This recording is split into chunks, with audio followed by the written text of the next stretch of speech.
Heyo, and welcome back to my channel. Today I wanted to talk about worry because that is something that I have been thinking a whole lot about. I've really been struggling with my mind of just trying not to fear what the future holds, and a lot of it is things that I can't control. Like I have all these old memories of pain that I feel like Satan keeps putting inside of my brain, and then I just get so full of fear that like those things are gonna happen to me again, and I'm like, I have to find a way to like stop that, to like protect myself, to put everything in place so that I'm never hurt in the same exact way again. And unfortunately, or rather fortunately for the work that God is doing in my heart, these things are completely out of my control. I can't control other people, I can't control their decisions, I can't control what they choose to do with their lives and the ways that affects me and the ways that they treat me. And I'm really having to put myself in a place of choosing to trust God. And yet I guess I was a little bit convicted recently that I have not been fighting with the amount of vigor that is actually required. I was reading the very famous Matthew chapter 6, which is part of Jesus' Sermon on the Mount, and a passage that I've read a billion times before really stuck out to me this time, so I really wanted to read that and then kind of share my thought process on that. So this is Matthew 6:24 through 27. No one can serve two masters. Either you will hate the one and love the other, or you will be devoted to the one and despise the other. You cannot serve both God and money.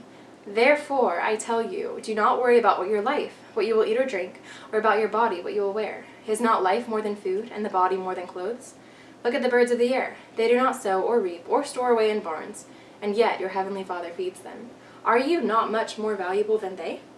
Can any one of you, by worrying, add a single hour to your life? And the part that really struck me about that was the therefore, because in my Bible, those are split up into different sections. The first one is called Treasures in Heaven. It's talking about don't store up your treasures on earth, but store them up in heaven. And it has a little part of like no one can serve two masters. And then the next section is a completely different thought in my head because it had a different heading, and it's called Do Not Worry. And this time I was really struck by the therefore, that like this very famous passage is carrying over a thought from right before, which is no one can serve two masters. And I feel like that really hit me hard this time. Like you cannot serve both God and money. And in my head, money really represents like control. Like I can't serve controlling my life and making sure I have everything provided for myself and I'll never have to worry because I can always take care of myself because I got enough money, I got enough power. I feel like really, yeah, it's talking about being able to control your life. I can't serve that and God. I cannot. That is two separate masters. I can't live my life being like, God, I love you, but also I have to be absolutely positive that I'm going to be protected in these ways and I'm never going to have to go through these hard things again. Lord, I want to serve you, but also I want to be completely in control of my life and I want to make absolutely positive. I want you to pinky promise me that this is not going to be part of my story later on. And so that was just very convicting that I can't do that. And that really was what I was doing, is holding on to this fear and feeling like it's legitimate. Like, obviously I have to sit here and worry about what's going to happen to me in the future and make sure that these things that I'm imagining can't happen. And also being like, Lord, I love you. And that was very convicting that those two things cannot go together. Either I am serving myself and my control and I'm trying to do my life the way that I want, and God's like, I mean, if you want to, go for it. Or I am serving God and I am fully surrendered to Him, and that means cutting off these thoughts of fear and not worrying. Like it's not therefore, you don't have to worry. It's therefore, do not worry, because that means that you are serving yourself and not God. And what do I really want with my life? Is it to be perfectly safe? No. What I really, really, really want is to be in a relationship with God that's growing ever stronger and deeper. I want to be learning more and more of Him. I want to be falling more in love with Him. I want my life to be completely surrendered to Him. I want to learn how to submit to Him. He brings so much beauty and joy into my life that I cannot bring for myself. And so I don't want to be sitting here trying to control my life. I want to put it into submission to God, as scary as that can be sometimes, because I'm not promised what's going to happen tomorrow, but I am promised that He is going to provide for me. I don't have to store away in barns. Like I talked about before, like I can't hoard the manna. He provides it every day, and you have to trust that it's going to be there the next day, but He promised that it would be, and that needs to be enough. So I can't like rest assured that I'm going to be taken care of why can't I say this?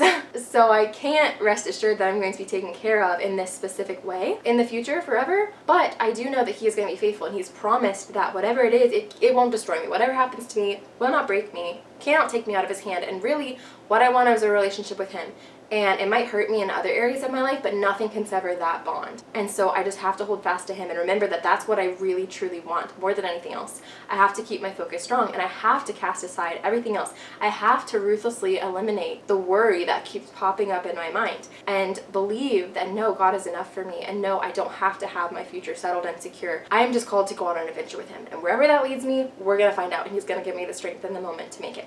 But I can't try to control that for myself. I know that that was a little bit of a shorter thought, but Simple and sweet. That's what I've been thinking about. It really is so important to make sure that my heart is solely aligned with God. I can't try to control it. I'm not promised what's going to happen, but I am promised who God is, and I am promised that He is going to be faithful. And I want to let that be enough for me. I want to be more meticulous in cutting off these thoughts as they come up and bringing them to God and saying, no, I choose you. No, I choose that you are my God. I don't want my own safety to become my God. I don't want to become enslaved to this need to control things. And I trust Him to keep me safe. Thank you for watching, and goodbye until more interesting things happen.